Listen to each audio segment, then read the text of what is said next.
Halo anak-anak, selamat pagi. Kembali lagi berjumpa dengan Bu Guru lewat video yang Bu Guru kirimkan pagi hari ini. Gimana kabar kalian semuanya? Bu Guru percaya semua masih dalam keadaan sehat dan selalu belajar di rumah. Nah, sebelum kita memulai pelajaran kita pagi hari ini, seperti biasa kita berdoa terlebih dahulu. Oke, berdoa dimulai. Berdoa selesai. Mari kita mulai ya. Nah, hari ini kita akan belajar matematika dengan temanya menghitung luas bangun datar menggunakan satuan tidak baku. Loh, Bu Guru kok sama ya sama minggu lalu? Oh tidak, jadi hanya judulnya aja yang sama, tapi saat ini tuh kita pelajari lanjutan materinya ya. Masih tetap membicarakan tentang luas bangunan, tapi kita materi yang lebih detail lagi. Oke, kita lanjutkan kembali. Nah, yang pertama ada menentukan luas bangun datar dengan satuan tak baku. Oke, luas bangun datar adalah bidang yang dibatasi oleh sisi-sisi permukaan bangun datar. Luas suatu bangun datar dapat dihitung menggunakan satuan tidak baku. Misalnya, persegi satuan. Oke, bisa dilihat ya, berarti luas bangun datar adalah isi dari dalam bangun datar tersebut. Oke, nah kita lihat contoh yang di bawah. Ada satu gambar yang di kiri, itu luasnya berapa petak persegi satuan? 1, 2, 3, 4, 5, 6, 7, 8, 9. Oke, betul ya, 9 persegi satuan. Nah, selanjutnya yang gambar sebelah kanan ada berapa? 1, 2, 3, 4, 5, 6, 7, 8, 9, 10, 11, 12, 13, 14, 15. Oke, betul, ada isinya itu ada berapa persegi? Ada 15. Nah, 15 persegi inilah kita sebut sebagai luasnya. Oke, semua isi dari satu bangun datar ini. Oke, kita lanjutkan kembali. Tentukan luas bangun datar berikut. Ini ada contoh soal ya, kita lihat bersama-sama. Nah, anak-anak, ada berapa kotak atau berapa persegi satuan yang berwarna pink pada gambar ini? 1, 2, 3, 4, 5, 6, 7, 8, 9, 10. Ada 10 persegi satuan. Masih ingat ya? Oke, paham ya? Ini kita mengulang sedikit supaya lanjutannya kita tidak bingung.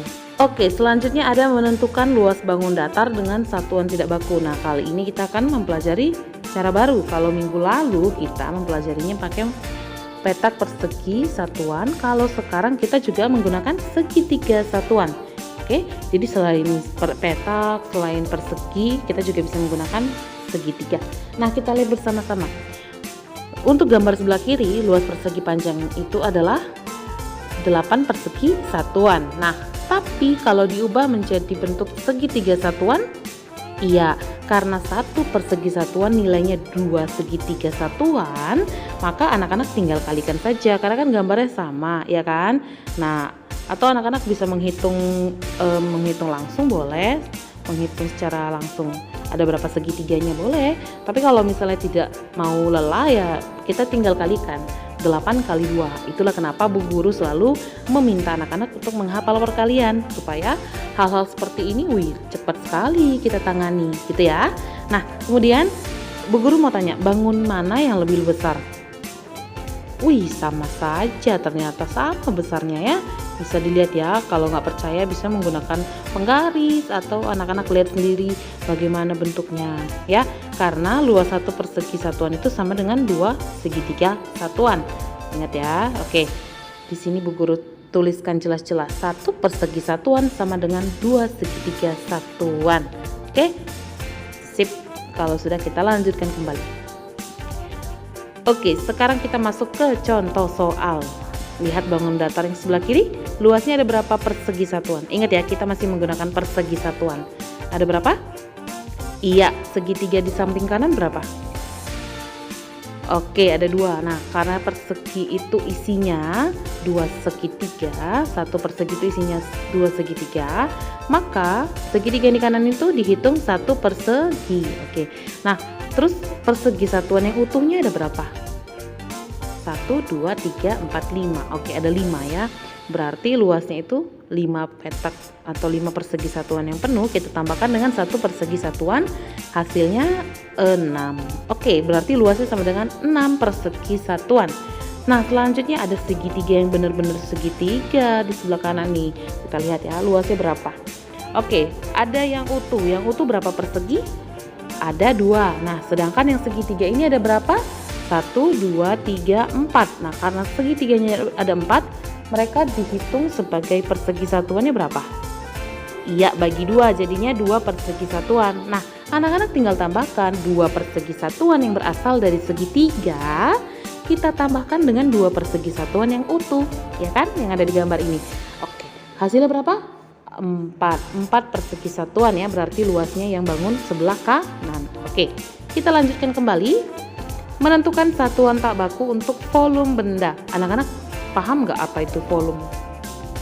Oke, dalam bahasa Indonesia dia volume, ya, volume. Nah, volume itu adalah isi sebuah wadah. Jadi misalnya botol minum anak-anak itu isinya 1 liter, nah itu disebut satuan volume. Tapi kali ini kita pelajari satuan volume yang tidak baku. Nah, kita lihat ya, ada ilustrasinya. 1 botol kecap yang besar ternyata bisa mengisi 3 botol kecap yang kecil. Jadi hubungannya bagaimana? Oke, kelihatan di sini ya. Botol besar yang 1 itu isinya sama dengan 3 botol kecil. Oke, kita lihat. Contoh lain ada. Volume sebuah benda merupakan seberapa besar ruang yang dapat ditempati wadah tersebut ya. Misal cangkir, botol minum, botol kecap, apalagi ya, banyak ya. Kemudian pada pengukuran volume botol kecap, botol kecil merupakan satuan tidak baku yang digunakan untuk mengukur volume botol besar. Jadi bisa aja sama dengan begini ya. 1 botol minum isinya sama dengan 4 gelas. Ya, bisa nggak dicoba? Oke, itu misalnya. Kita lihat ya. Contoh satuan tak baku yang dapat digunakan untuk mengukur volume suatu benda. Dilihat ya, 1 ember sama dengan berapa gayung itu? 1, 2, 3, 4, 5, 6, 7, 8. Ada 8 gayung. Ya, berarti hubungannya 1 ember sama dengan 8 gayung. Isi airnya itu sebanyak 8 gayung, gitu ya. Nah, selanjutnya ada gambar panci. 1 panci ada berapa gelas itu? 1, 2, 3, 4, 5 kali 2 sama dengan 10. Ya, 10 gelas. Isi 1 panci sama dengan 10 gelas air. Ingat ya, masih ada isinya loh. Jadi bukan berarti di dalam panci diisi gelas, enggak. Tapi di dalam panci diisi air yang banyaknya 1 gelas dikalikan 10 gelas, gitu ya. Oke, kita lihat contohnya yang lain. Ini masih ada contoh lagi. Oke, nah, volume 1 ember sama dengan 8 gayung. Bisa dilihat ya, jadi semua gayung itu diisi air, terus dimasukkan ke dalam ember. Sedangkan yang di kanan ini posisinya airnya itu sudah masuk ke dalam ember semuanya, gitu. Oke, kita lihat lagi. Mari kita tentukan volume pada benda di bawah ini. Nah, kita lihat. Untuk teko, 1 teko isinya bisa berapa cangkir? 1, 2, 3, 4, 5, 6, 7, 8. Bisa 8 cangkir. Nah, sedangkan untuk bak yang di samping bak mandi itu ada berapa ember bisa diisi? Iya, bisa diisi 15 ember. Air loh ya, air yang di dalam ember itu dituangkan ke dalam bak. Jadi bukan ember yang dimasukkan ke dalam bak. Oke? Sip, kita lanjutkan. Nah, ternyata kita sudah sampai di ujung video kita kali ini. Semoga anak-anak paham dengan apa yang Bu Guru berikan. Dan kalau tidak paham, jangan malu untuk bertanya. Oke, sebelum Bu Guru yang tanyakan nanti ya. Sekian dulu video dari Bu Guru. Tetap menjaga kesehatan dan selalu belajar di rumah. Salam sehat, salam DigiTM.